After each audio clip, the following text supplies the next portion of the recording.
Welcome to another educational video about screen printing by Catspit Productions, right? You love when I do that. Catspit Productions. So, welcome to today's video. I thought since we were in the middle of summer, so to speak, or in August here, that we would talk about what the extreme heat does to people who screen print, right?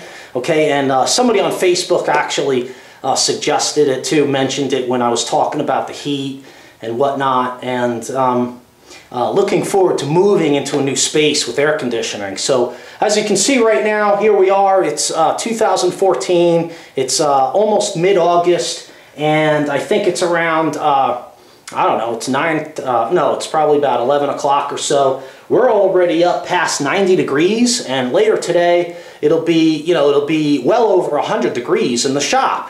And if you were going to screen print with dryers and flash cures, well, it would get very, very hot. So today I'm going to share with you some of the things that I've noticed that happen to me when I am working in the extreme heat of Phoenix, Arizona, where we have in the summertime 100-degree temperatures every day.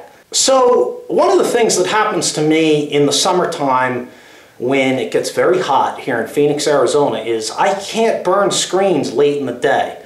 It seems that the hotter it gets, the emulsion, when it's on my screens in the rack, they're in here all coated with emulsion, dry, ready to go onto the exposure table. If I try to do this in the afternoon, the screens just don't burn. I mean, you can expose them, take them to the washout booth, and it looks like nothing happened. The emulsion's just hardened, and it just doesn't wash out. Okay, so for me in Arizona, in the extreme heat, I actually have to get up really early, probably about 5 a.m. or 6 a.m. to make any screens that I might need for that day. Okay, so another thing that can accompany the heat in the summertime is the humidity.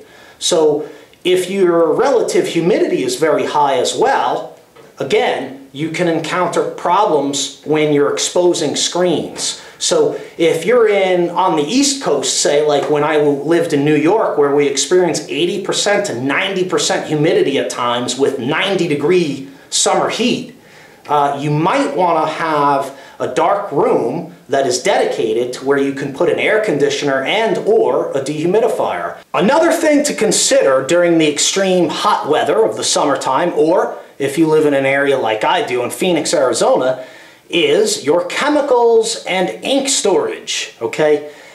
I am in a very hot climate, but I do store my chemicals and inks in the garage. This is the deal though. For me, it's not so bad because I use chemicals pretty quickly. But by storing chemicals, emulsion remover, ink wash, press wash, haze removers, emulsion, all these type of things, if you're storing them in the hot area, just be aware that that will cause these chemicals to break down quicker than they would if they were stored in, air-conditioned type of environmentally controlled area.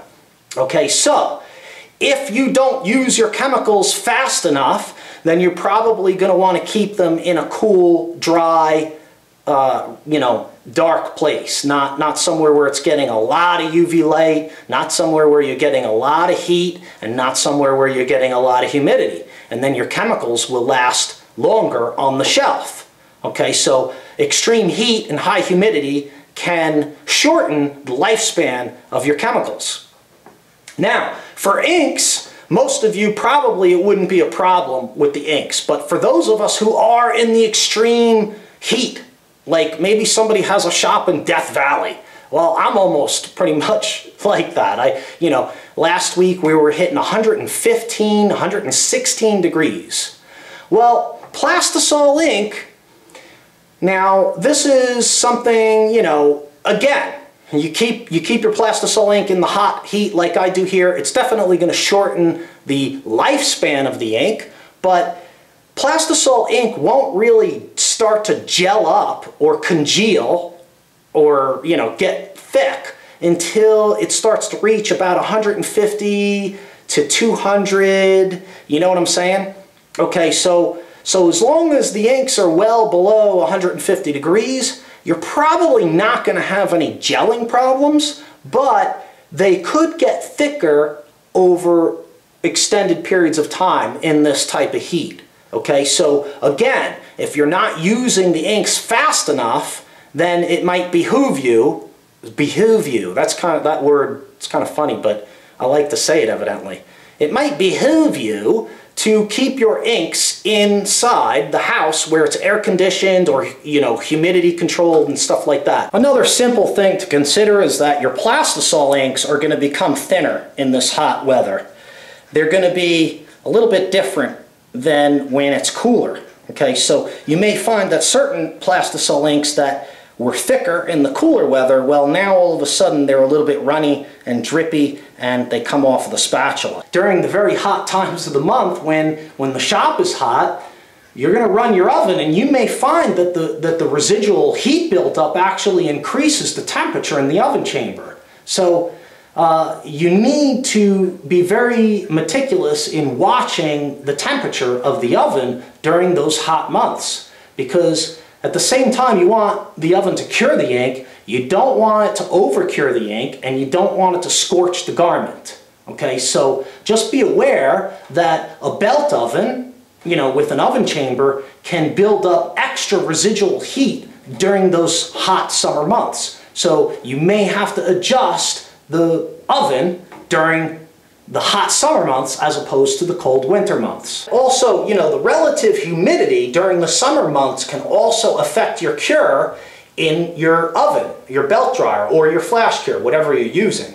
Okay, so if in the winter time you have a lower humidity, 30% or something, and then during the summertime you have 80 or 90% humidity, then the cure, okay, the higher the humidity is, the more problems you can have with 100% cotton garments, especially heavy cotton sweatshirts or heavy cotton tees, because the humidity is retained in the fabric. So when you put the plastisol ink through the dryer, it doesn't cure properly because there's too much humidity in the garment. So if you're experiencing very, very, very high humidity along with your extreme heat, you may want to run the garments through the belt dryer before you actually print them, so it evaporates some of the moisture out, okay? And that will help the cure occur properly.